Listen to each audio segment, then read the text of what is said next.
Bueno, continuando con nuestro club de lectura, estamos con las obras de S. Van Dyne. Estamos con el libro de El caso de los asesinatos del obispo. Y vamos a iniciar lo que es el capítulo 20, que se llama Némesis. Sábado 16 de abril, 1 de la madrugada. Era más de la 1 cuando Vance, Markham y yo nos dirigimos al Stuyvesant Club. Head se quedó en la casa de Drucker, prosiguiendo el trabajo rutinario y elaborando su informe. Debía, además, entenderse con los reporteros que poco después pulularían por ahí. Cuando Markham había sido citado a una conferencia con el jefe de policía a las 3 de la tarde, después del almuerzo, Vance y yo fuimos a la Stiglitz Intimates Gallery, donde permanecimos 1 hora contemplando la exposición de abstracciones florales de Georgia O'Keeffe. Después fuimos al Acolian Hall a escuchar el cuarteto en si menor de Debussy. En la Monstrous Gallery había algunas acuarelas de Cézanne, pero cuando pudimos abrirnos paso por entre el intenso tránsito de la Fifth Avenida, empezó a oscurecer, por cuyo motivo Vance ordenó al chofer que se dirigiera al Stuyvesant Club. Me siento tan juvenil, tan simple, tan inocente, se quejó sombríamente Vance. Ocurren tantas cosas y estas son manipuladas tan ingeniosamente que yo no puedo asirlas. Es muy desconcertante, muy confuso y no me gusta. No me gusta absolutamente nada. Es agobiador. Y suspirando, abatido, sorbió su té. Tus pesares me dejan frito, repuso Markham. Probablemente te has pasado la tarde inspeccionando arcabuces y pistolas en el Metropolitan Museum. Si hubieras soportado lo que tuve que soportar yo. Bueno, no te enojes, le reprochó Vance. Hay demasiada emoción en este mundo. La pasión no va a resolver este caso. El raciocinio es nuestra única esperanza. Calmémonos, pues, y pensemos. Su tono se volvió grave. Markham, que esto se acerca al crimen perfecto. Es como una de las grandes combinaciones ajedrecísticas de Morphy. Ha sido calculada previniendo todos los movimientos posibles. No hay pistas, y aunque las hubiera, probablemente nos señalarían la dirección contraria, y aún hay algo que trata de salir a la superficie. Lo experimento, tengo la intuición de ello. Hay una voz inarticulada que quiere hablar y no puede. 12 de veces he sentido la presencia de una fuerza en pugna, algo así como un espíritu que tratara de comunicarse sin revelar su identidad. Markham exhaló un suspiro de resignación, muy alentador. ¿Me estás aconsejando apelar a un medium? Hay algo que hemos pasado por alto, siguió Ben sin hacer caso del sarcasmo.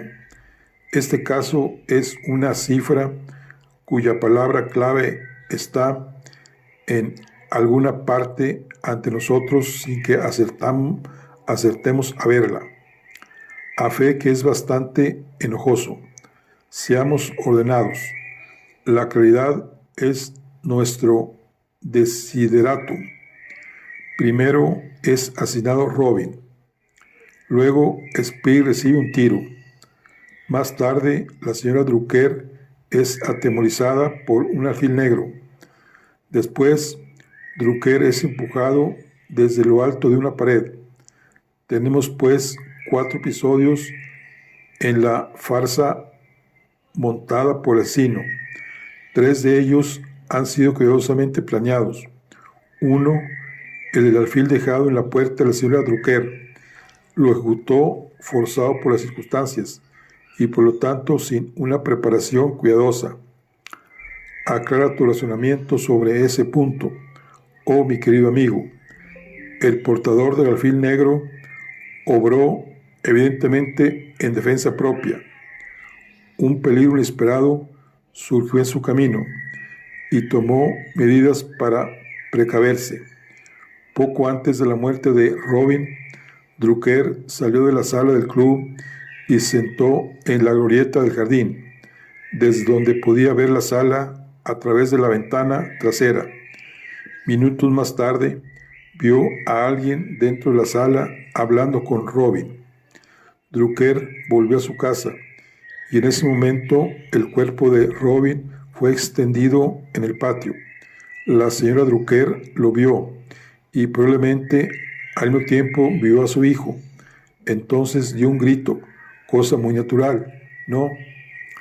Drucker oyó el grito y más tarde nos lo dijo, en un esfuerzo por establecer una coartada para él, cuando se enteró por nosotros de que Robin había sido asesinado. De ese modo, el asesino supo que la señora Drucker había visto algo, que no podía saberlo. Como no podía correr ningún riesgo, fue a medianoche a la habitación de ella para reducirla a silencio. Llevó el alfil negro con el propósito de dejarlo al lado del cadáver a modo de rúbrica, pero el asesino encontró la puerta cerrada y entonces dejó el alfil del lado de afuera, como para advertirle de que debería guardar silencio so pena de muerte. Ignoraba que la desdichada mujer sospechaba de su propio hijo. Pero, ¿por qué Drucker no nos dijo a quién había visto con Robin en la sala del club? Solo podemos suponer que la persona a quien vio era alguien que él no podía concebir fuera el culpable, y me inclino a creer que él mencionó el hecho a esa misma persona, firmando de ese modo su propia sentencia. Suponiendo que tu teoría sea exacta, ¿a dónde nos conduce? Al único episodio que no fue cuidadosamente planeado. Y cuando un acto delictuoso no es convenientemente preparado, es casi seguro que flaquee en uno o más detalles. Ahora, haz el favor de fijarte que en el momento de ocurrir cada uno de los 3 asesinatos pudo estar presente cualquiera de las personas que intervinieron en el drama. Ninguna tenía coartada. Eso desde luego había sido inteligentemente calculado. El asesino eligió una hora en que todos los actores estaban, por decirlo así, dispersos en distintos lugares. Pero esa visita a medianoche, eso es muy distinto. No tuvo tiempo de tejer una red de circunstancias perfectas. La amenaza era demasiado inminente. ¿Y cuál fue el resultado? Drucker y el profesor Tillard fueron, en apariencia, las únicas personas que estaban cerca a esa hora. Arneson y Bella Tillard estaban cenando en el plaza y no regresaron a su casa hasta las 12:30. Pardee sostenía con Rubinstein una partida de ajedrez que duró desde las 11 hasta la 1. Drucker está ahora eliminado de hecho. ¿Cuál es la respuesta? Podría recordarte, repuso irritado Marham, que las coartadas de los otros no han sido verificadas aún en todos sus puntos. Bien, podrías hacerlo, dijo Vance, reclinándose con indolencia en su sillón y lanzando una larga serie de volutas de humo hacia el techo. De pronto, se irguió, se inclinó hacia adelante y depositó cuidadosamente su cigarrillo en el cenicero. Luego miró su reloj y se puso de pie, encarnando a Marjan con una sonrisa burlona. Allons, mon vieux, no son todavía las 6. Ahora es cuando Arneson puede sernos útil. ¿Qué dices?, preguntó Marjan. Es lo que tú mismo has sugerido, repuso Vance tomándole del brazo y llevándolo hacia la puerta.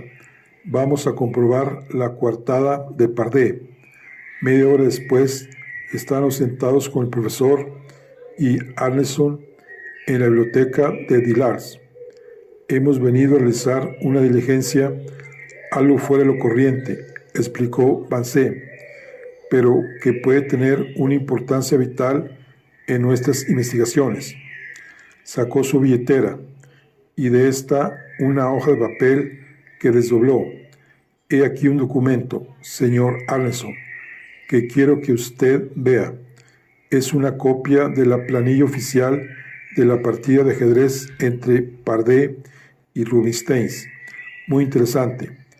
He estado entreteniéndome con ella, pero me gustaría que usted la analizara.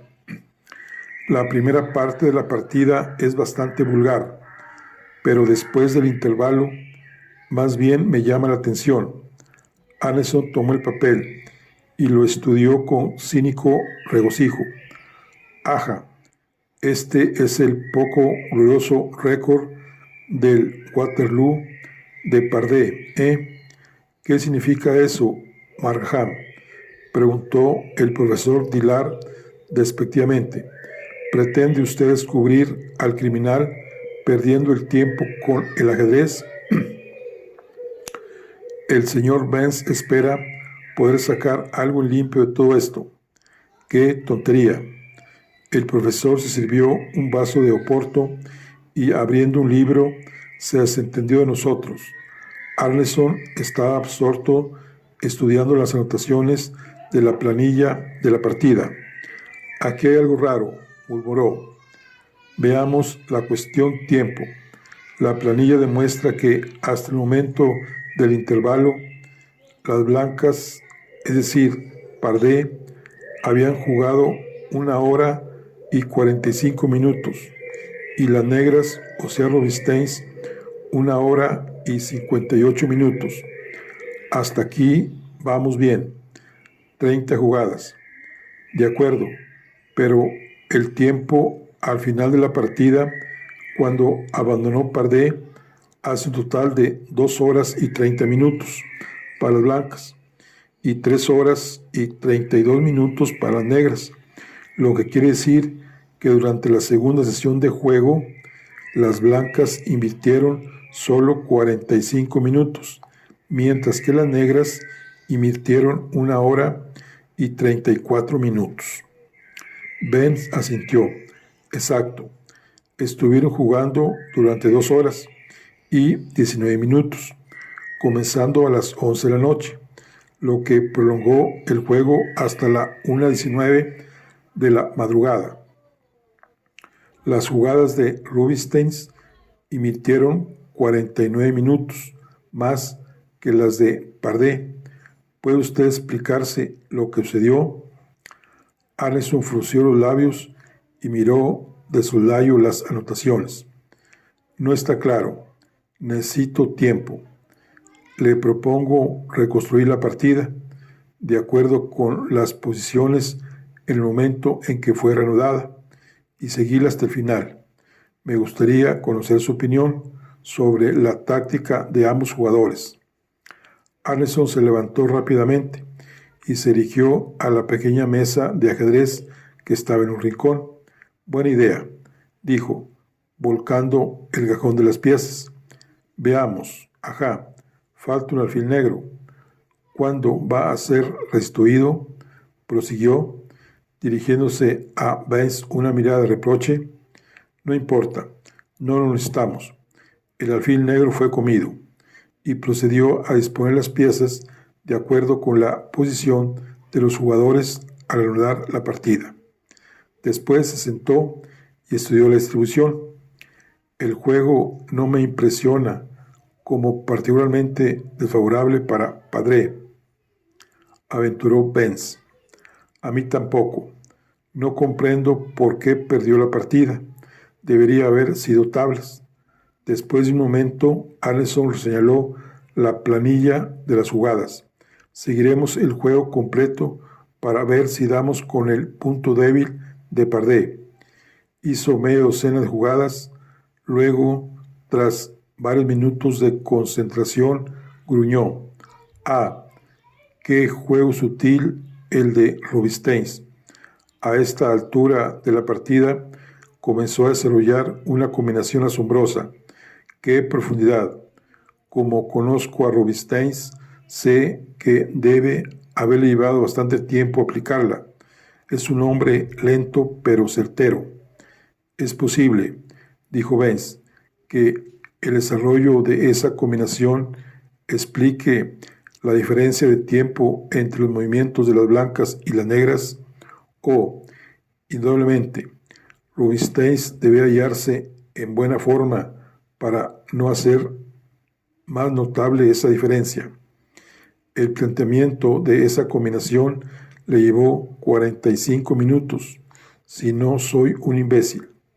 ¿A qué hora diría usted?, preguntó Vance, como incidentalmente invirtió Rubinstein esos 45 minutos. Vamos a verlo. El juego comenzó a las 11, 6 jugadas antes de iniciar la combinación, digamos entre 11:30 y 12:30. Sí, justamente a esa hora. 30 movimientos antes del intervalo.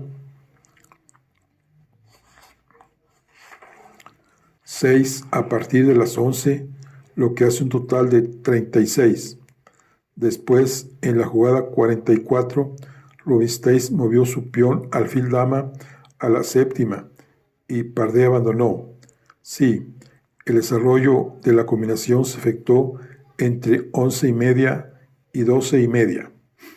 Vance observó las piezas que estaban sobre el tablero, que ahora ocupaban la misma posición en el momento de el abandono de Pardé.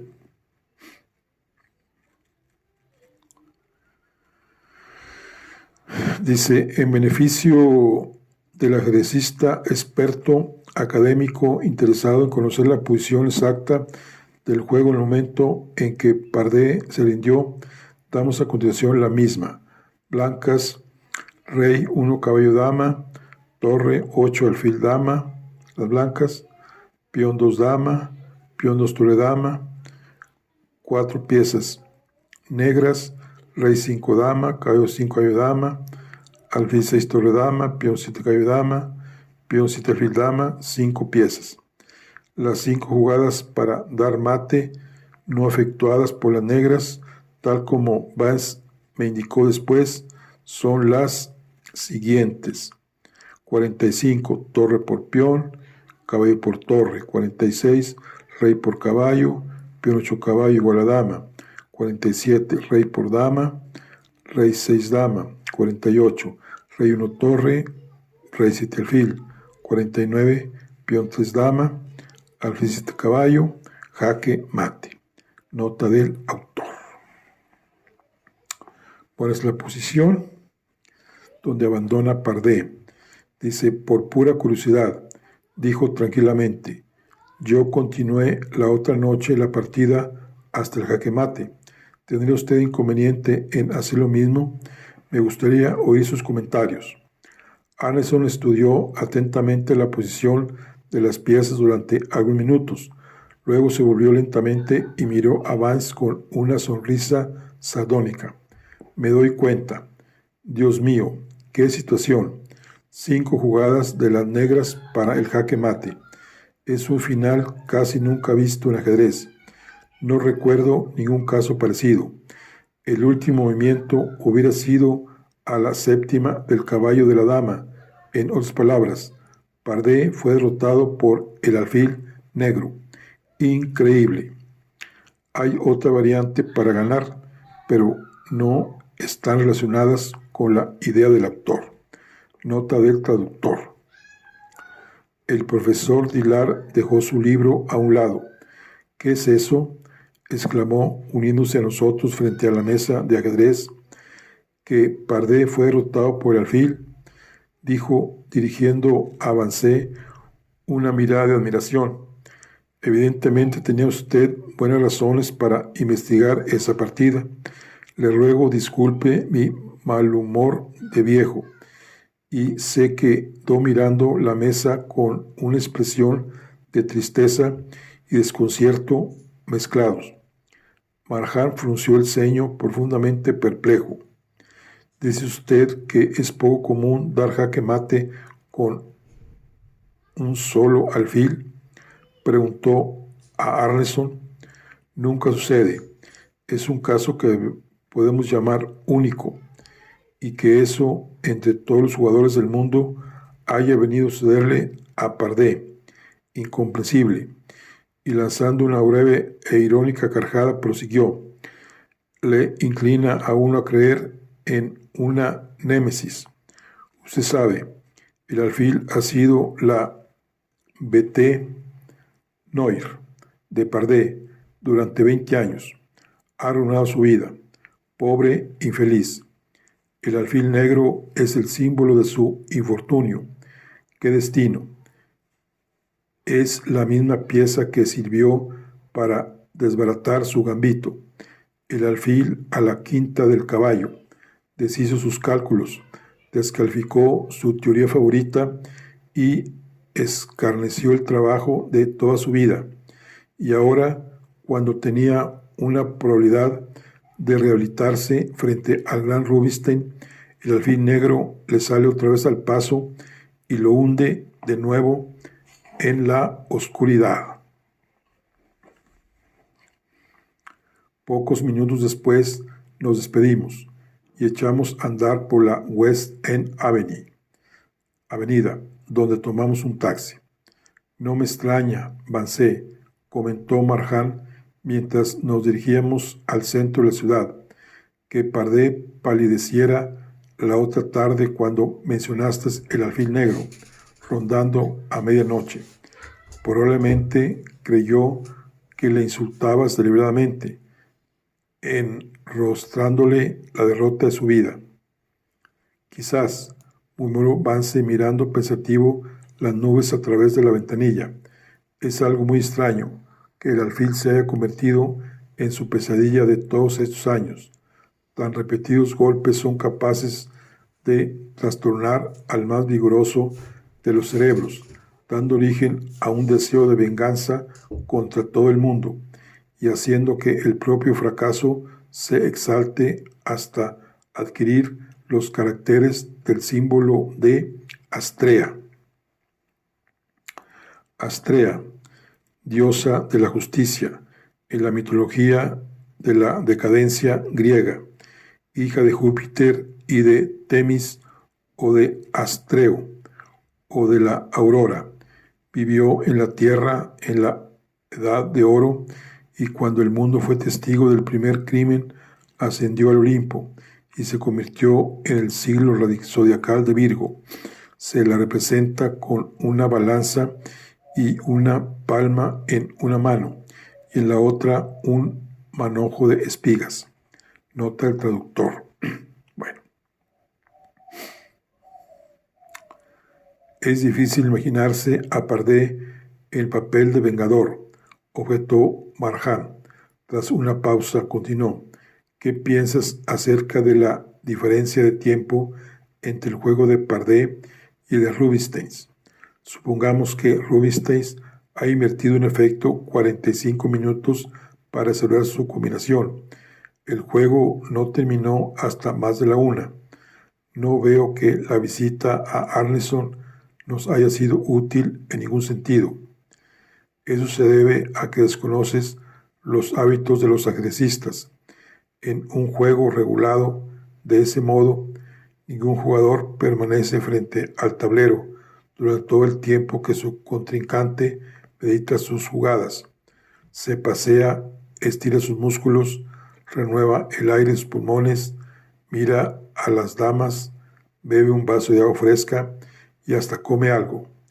En el torneo magistral celebrado el año pasado en Manhattan Square había 4 mesas y era frecuente ver hasta 3 sillas vacías a la vez. Pardee es un individuo nervioso, incapaz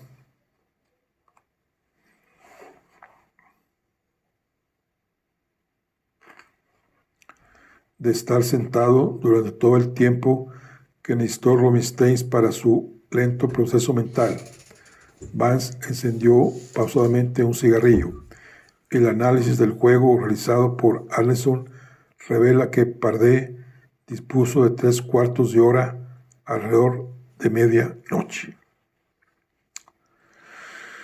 Bueno, pues aquí se pone interesante. Aquí terminamos con el capítulo 20. Estamos con las obras de S.S. Van Dyne y el libro El caso de los asesinatos del obispo. Nos vemos en la siguiente. Hasta luego.